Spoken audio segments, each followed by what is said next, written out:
자, 현대시 두 작품을 보도록 하겠습니다. 보기부터 먼저 보시죠. 보기를 보니까 이제 표면적으로 모순이 있는 것처럼 보이는데 사실은 그것보다 높은 차원의 인식, 즉 모순 속에 어떤 진리를 담고 있는 표현들이 시에는 존재한다라고 하는 내용이 나와 있습니다. 즉 역설적인 표현을 찾아라 라고 하는 내용이죠. 그럼 시 가와 나에 어떤 역설적인 진술이 있을지 좀 찾아봐야 되겠다라고 하는 의도를 가지고 한번 작품 가로 들어가 보시면 되겠습니다. 모란이 피기까지는 나는 아직 나의 봄을 기다리고 있을 테요. 자, 모란이 필 때까지 봄을 기다리겠대요. 그러면 모란이 피면 봄이 오는 거죠. 그래서 모란하고 봄은 같은 이미지입니다. 그리고 화자의 정서와 태도는 기다림이죠. 모란을 열심히 기다리고 있습니다. 봄이 오기를 열심히 기다리고 있는 거죠. 이걸 조금 더 확장을 하면 이제 소망하고 있다. 이 정도까지 연결해 줄 수가 있겠습니다. 모란이 뚝뚝 떨어져 버린 날. 자, 모란을 그렇게 기다렸는데 이제 떨어져 버렸습니다. 그리고 뚝뚝 떨어졌대요. 이런 것들 우리 음성상징어라고 이야기하죠. 그래서 모란이 낙화하는 모습을 감각적으로 묘사한 겁니다. 음성상징어를 통해서. 그래서 그렇게 떨어져 버린 날 나는 비로소 봄을 여인 서름에 잠길 테요. 네, 그토록 기다렸던 모란이 이제 다 떨어져 버렸으니 서러움이라고 하는 정서와 감정을 느낄 수 있겠죠. 그래서 여기에서는 이제 서름의 정서와 태도를 잡아줄 수가 있겠습니다. 5월 어느 날, 그 하루 무덥던 날, 떨어져 놓은 꽃잎마저 시들어버리고는, 꽃잎이 떨어진 게 이제 완전히 시들어버리기까지 했습니다. 그러면 그 하루 묻었던 날, 5월의 그 어느 날은 세모의 계절, 부정적인 어휘가 되겠죠. 그 다음에 이제 5월 어느 날을 여기에서 이제 여름 정도의 의미로 쓴 거겠죠. 봄이 다 끝나고 이제 초여름이 시작하려고 하는 그 정도의 시기에 이제 모란이 다 떨어져 버렸습니다. 천지의 모란은 자취도 없어지고 뻗쳐오르던 내 보람이 서운하게 무너졌으니, 자, 뻗쳐오르던 내 보람은 서운하게 무너졌습니다. 여기에서는 지금 상승과 하강의 이미지가 대비대조되고 있죠. 그래서 보람과 서운함이라고 하는 감정이 대비되고 있습니다. 즉 이 보람은 이 위에서 소망하고 연결해 줄 수 있겠죠. 모란꽃이 피기를 그토록 기다렸고 드디어 그게 다 폈어. 그래서 뻗쳐오르던 내 보람이 있었는데 5월 어느 날 다 꽃잎이 시들어서 떨어져 버렸으니 서운하게 그 모든 것들이 무너졌다라고 표현이 된 겁니다. 모란이 지고 말면 그뿐 내 한 해는 다 가고 말아. 네, 1년 365일이 다 끝나고 말아버렸대요. 어느 날 모란이 져버린 바로 그날이요. 그래서 360날 한양 섭섭해 우옵니다. 네, 섭섭합니다. 그리고 슬픕니다. 울고 있어요. 며칠 동안요? 360일 동안이요. 즉 모란이 펴있는 그 5일만 너무나 기쁘고 행복하고 보람찼습니다. 그런데 그 5일이 지나고 나면 모란꽃은 다시 시들어버리죠. 그래서 섭섭해 우는 거겠죠. 그리고 그 360일을 내 1년은 다 끝나버렸어. 다 가고 말아버렸어. 라고 하는 감정을 느끼면서 다시 기다리고 있겠죠. 그래서 수미상관이 나오는 겁니다. 모란이 피기까지는 나는 아직 기다리고 있을 테요. 찬란한 슬픔의 보물. 자, 아까 위에서는 보물이라는 목적어가 서술어 앞에 제대로 위치해 있었는데 이번에는 도치법을 사용했습니다. 그래서 봄이 강조되는 효과가 있는 거죠. 근데 어떤 봄이래요? 찬란하면서 슬프대요. 자, 이 부분이 바로 역설이 들어있는 부분이었습니다. 그래서 표면적으로는 모순이죠. 어떻게 찬란하면서 동시에 슬플 수가 있어. 그런데 이 이면에는 깊은 진리와 속뜻을 담고 있는 거죠. 바로 모란이 피는 계절이기 때문에 봄은 찬란한 겁니다. 그러나 반드시 그 모란은 떨어질 것을 알고 있죠. 그 사실을 알고 있고, 그리고 360일 동안 나는 다시 그 모란이 피기까지를 기다려야 한다는 사실도 알고 있죠. 그래서 찬란하면서도 슬픈 겁니다. 이 정도 잡아주시면 되겠고요. 추가적으로 몇 개만 선생님이 조금 더 이야기를 하겠습니다. 자, 첫 번째로 이 시에서 부사어의 활용이 굉장히 감각적으로 드러나고 있습니다. 바로 아직이라는 부사어와 한양이라는 부사어입니다. 이런 부사어들은 여러분 결국에 무언가를 수식하는 거잖아요. 부사어의 이제 쓰임은 용언을 수식하기 위함이잖아요. 그러면 왜 수식을 하고 싶을까? 그 작가의 의도를 한번 생각해 봤을 때 이 부사어를 통해 무언가 말하고 싶은 게 있으니까 굳이 수식하는 애들을 넣어준 겁니다. 그러면 아직에서는 뭐를 느껴주셔야 될까요? 한번 생각해 보세요. 나는 아직 봄을 기다린대요. 그 아직의 의미는 바로 모란이 필 때까지의 의미잖아요.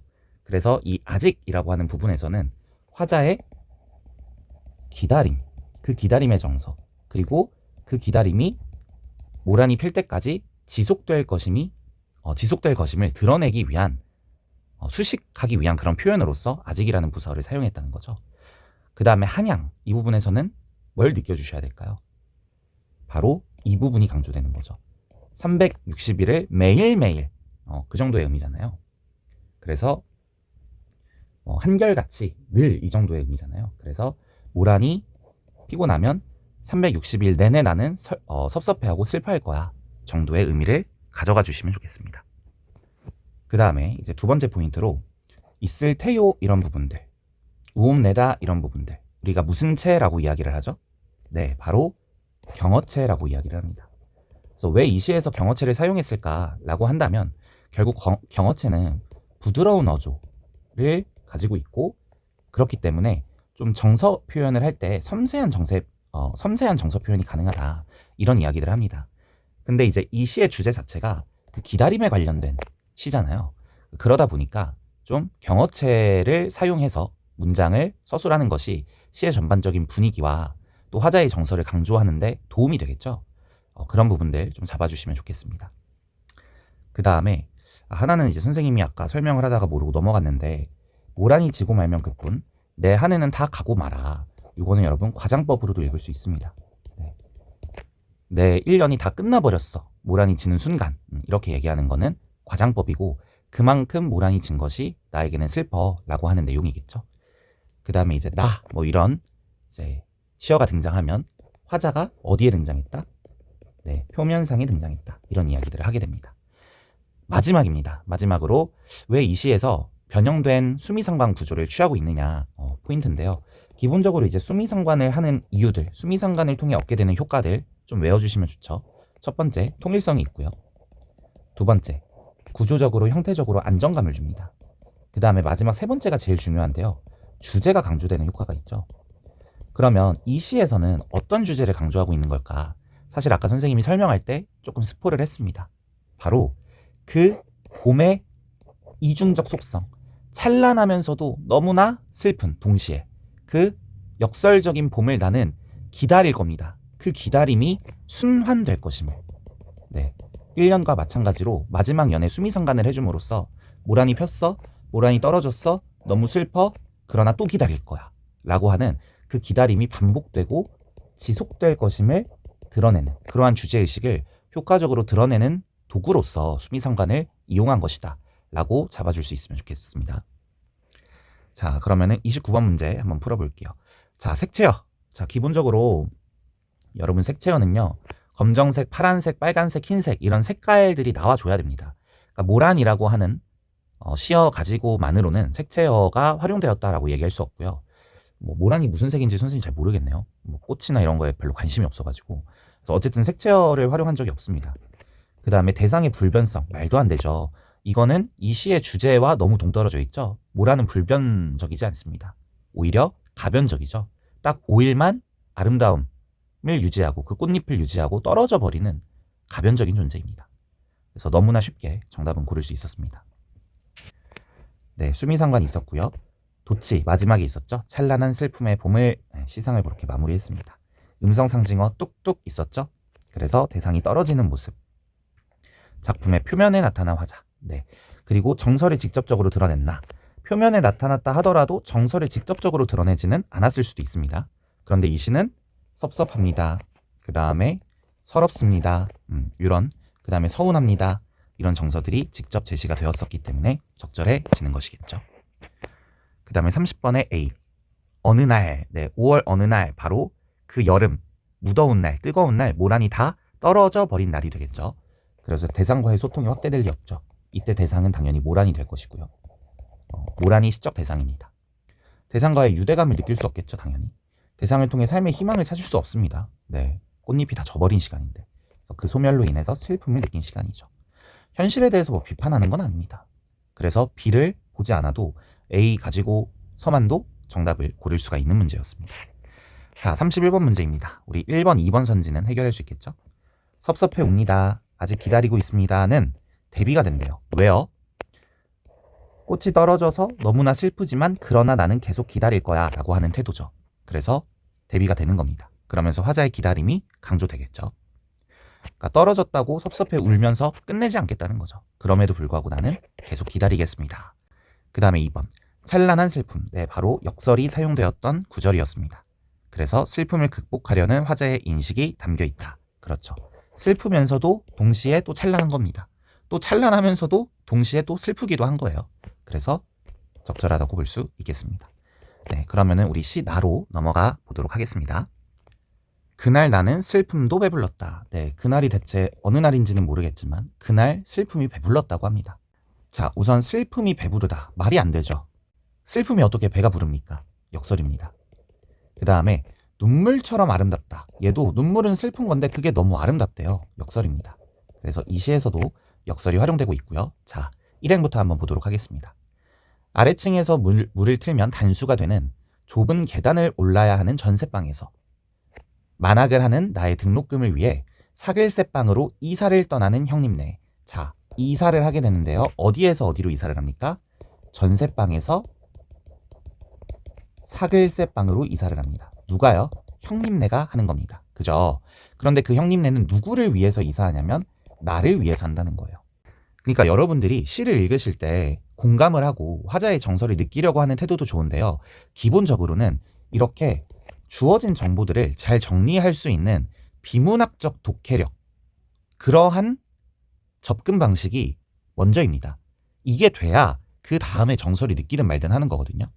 그래서 여러분들이 이 부분까지 읽어주실 때 아, 형님네가 이사를 하는구나. 근데 나를 위해서, 나의 뭐를 위해서? 만학을 위해서. 늦은 나이에 공부하는 걸 만학이라고 하거든요. 그 등록금을 위해서 이사를 한다라고 하는 포인트 잡아주시고요. 그 다음에 전세방을 꾸며주는 이 관형어구 표현들을 한번 보세요. 이 전세방도요. 좋은 집, 비싼 집이 아닙니다. 물을 틀면 단수가 되고요. 계단도 좁아요. 이 두 가지 특징이 바로 전세방이라고 하는 그 형님네가 원래 살고 있던 집의 가난한 처지를 암시하고 보여주는 거거든요. 근데 심지어 거기에서 이제 사글세방, 즉 월세방입니다. 거기로 이사까지 하게 되는 형편이다. 이렇게 잡아주시면 되겠죠. 물론 이런 상황에서 나라고 하는 화자가 어떤 정서를 느끼고 있을까 대충은 우리가 유추할 수 있지만 뭐 여기에서 직접적으로 제시된 건 아닙니다. 조금만 더 읽어볼게요. 달그락거리던 밥그릇들, 네, 청각적 심상, 청각적 이미지가 사용되고 있죠. 베니어판으로 된 농짝을 리어카로 나르고, 와, 심지어 화물차도 아니고 리어카로 나르고 있습니다. 집안 형편을 적나라하게 까보이던 이삿짐. 네, 집안 형편을 적나라하게 까보인다는 건 집안 형편이 매우 좋다는 게 아니라 매우 나쁘다는 걸 누가 봐도 안다는 거예요. 왜? 리어카에 밥그릇이랑 농짝 정도밖에 없습니다. 그 농짝도 비싼 게 아니겠죠. 막 여기저기 더러워져 있고 그 칠했던 게 다 날라가 있고 이런 농짝이라고 우리가 상상할 수 있지 않습니까? 그러니까 집안 형편을 적나라하게 까보이던 이삿짐이라고 회상을 하는 거죠. 회상인 이유는 이제 던이라고 하는 애 때문에 그런 거죠. 가슴이 한참 덜컹거리고 이사가 끝났다. 네, 이사가 이제 끝이 났습니다. 자, 가슴이 한참 덜컹거리고 이거는요 우리가 중의적 의미라고 해석을 할 수 있습니다. 첫 번째는 말 그대로 진짜 그 리어카를 끌면서 가슴이 덜컹거린 걸 수도 있는데 두 번째는 뭐겠습니까? 바로 나를 위해, 등록금을 위해 형님네가 이사를 가게 된 것에 대한 미안한 마음인 거죠. 그래서 첫 번째는 진짜 가슴이 덜컹거린 걸 수도 있는데 두 번째로는 이제 중의적 의미로서 형님네에 대한 미안함, 그 다음에 죄책감 정도의 정서를 잡아줄 수가 있겠습니다. 형은 시장 골목에서 짜장면을 시켜주고 쉽게 정리될 살림살이를 정리하러 갔다. 와, 대단합니다. 이사가 끝났다고 이제 짜장면을 사줘요. 원래 이사하는 날은 짜장면 먹는 거잖아요. 근데 형님네랑 같이 먹는 것도 아닙니다. 그러니까 형님네는 이제 형님이랑 형님 부인을 얘기하는 걸 거 아니에요. 그 둘은 다시 살림살이를 정리하러 갑니다. 그리고 나만 짜장면을 먹고 있는 거죠. 이 미안함과 죄책감이 더 심화될 확률이 높겠죠. 그 다음에 쉽게 정리될 살림살이라고 합니다. 그 말인즉슨 살림살이가 그만큼 초라하고 볼품없고 몇 가지 안 된다는 거죠. 나는 전날 친구들과 깡소주를 마신 대가로, 전날은 바로 이사 전날이겠죠. D-1. 전날 나는 뭘 했냐면 친구들과 깡소주를 먹었습니다. 깡소주를 먹었다는 건 안주 없이 소주만 먹은 걸 깡소주를 먹었다고 하거든요. 그리고 오늘이 D-Day, 이사하는 날이고요. 뭐 오전 정도에 이사를 했고 그 다음에 이제 오후 정도에 나 혼자 짜장면을 먹게 된 상황인 거죠. 그래서 깡소주를 마셨던 대가로 조갈증이 있습니다. 목이 아주 마른 거죠. 그래서 냉수 한 대접으로 조갈증을 풀면서 짜장면을 앞에 놓고 이상한 중국진 젊은 부부를 보게 됩니다. 자, 화자의 정서입니다. 이상합니다. 중국집 젊은 부부를 보면서 뭔가 이상함을 느껴요. 뭐가 이상한 걸까? 왜 이상하다고 표현했을까? 이런 생각들을 우리 학생들은 해줘야 됩니다. 뒤에 이어지죠. 바쁜 점심시간 맞춰 잠자주는 아기를 고마워하며. 이건 부부들이 느끼는 거죠. 젊은 부부는 밀가루, 그 연약한 반죽으로 튼튼한 미래를 꿈꾸듯 연약함과 튼튼함, 대비대조되고 있습니다. 명랑하게 전화를 받고 서둘러 배달에 나아갔다. 네, 명랑함도 젊은 부부가 느끼는 정서가 되겠죠. 나는 그 모습이 눈물처럼 아름답습니다. 그리고 이상한 거죠.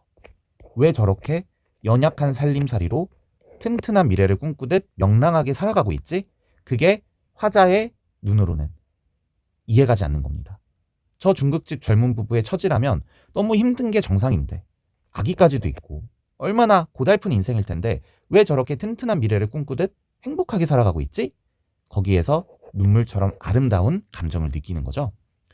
물배가 부른데도 아까 냉수를 하도 많이 마셔서 짜장면을 남기기가 미안하여 마지막 면발까지 타 먹고 나니 더부룩하게 배가 불렀다. 살아간다는 게 하고 점점점 생략이 돼 있는 거죠. 살아다 간다는 게 참 무엇인지 이 정도의 의미겠죠. 그날 나는 분명 슬픔도 배불렀다. 네, 그날은 바로 요날 이사하고 먹었던 짜장면, 그 짜장면을 먹었던 그날, 뭐 이사했던 날이라고 해도 되고 짜장면을 먹은 날이라고 해도 되겠죠. 그날 나는 분명 슬픔도 배불렀다. 네, 슬픔이 배부르는 건 말이 안 됩니다. 그래서 역설이죠. 자, 그러면 30번도 한번 볼까요? 그냥 B가 그날이죠. 네, 이사한 날 대상과의 소통이 단절된 시간이다. 뭐 여기 이 시에서 이제 대상은 중국집 젊은 부부가 될 겁니다. 그 젊은 부부를 보고 나서 시를 쓴 거니까. 그 사람들과 뭐 소통이 단절된 적은 없었습니다. 그죠? 그 다음에 B는 대상과의 거리감을 느끼는 시간이다. 뭐 거리감을 느꼈다. 이것도 애매합니다. 뭐 그렇다고 동일시했다. 뭐 이것도 아니거든요. 좀 그냥 애매한 좀 이상한 선지죠. 그 다음에 3번 B는 대상을 통해 삶의 권태를 느낀다. 권태는요, 지루해, 반복되는 일상에서 지겨워, 뭐 그런 감정을 느끼는 거거든요. 그래서 권태가 아니라 삶의 어떤 의미를 느낀 시간이다. 이렇게 해줘야 맞는 거죠. 그래서 4번 슬픔 속에서도 아름다움을 발견한 것 같고요. B는 미래에 대한 희망이 드러나는 시간이다. 뭐 희망이 막 드러난 건 아닙니다. 물론 중국집 젊은 부부가 희망차게 살아가는 모습을 보긴 했지만 거기에서 좀 아련하고 뭔가 시큰한 어떤 콧잔등이 시큰해지는 그런 경험을 한 것뿐이지 막 희망이 막 솟아오르고 화자가 막 그 부부를 보면서 나도 할 수 있어 막 이런 소망을 품게 되고 그것까지 나아가거나 이어졌던 것은 아니거든요. 그래서 정답은 이렇게 고를 수가 있겠습니다. 자, 31번 문제 3, 4, 5번 선지 한번 봅시다. 네, 연약한 반죽과 튼튼한 미래는 대비가 왔습니다. 그래서 젊은 부부의 건강한 삶이 강조되는 효과가 있죠. 그래서 그렇게 연약한 살림살이 속에서 어떻게 저렇게 튼튼하게 살아가고 있을까? 뭐 이 정도의 의미가 되는 거겠죠. 이상함과 눈물처럼 아름다워에서는 중국집 젊은 부부를 향한 태도가 대비되면서 처음에는 중국집 부부를 보고 이상하다고 여기죠. 그런데 뒤이어 너무나 아름답구나 라는 걸 느끼게 됩니다. 그래서 대비가 되는 게 맞고요. 그리고 젊은 부부에 대한 화자의 긍정적인 인식이 부각되는 거 맞죠? 슬픔도 배불렀다 라고 하는 모순된 진술을 통해까지는 맞습니다. 중국집 젊은 부부의 고단한 삶과의 대비에서 느끼는 화자 자신의 삶에 대한 만족감. 와, 이러면 거의 사이코패스여야 됩니다. 와, 쟤네들은 엄청 고단하게 사네. 나는 너무 만족스러워. 나는 행복한데. 아니죠. 그래서 정답 5번이 되겠습니다. 네, 여기까지 마무리하도록 하겠습니다. 고생하셨습니다.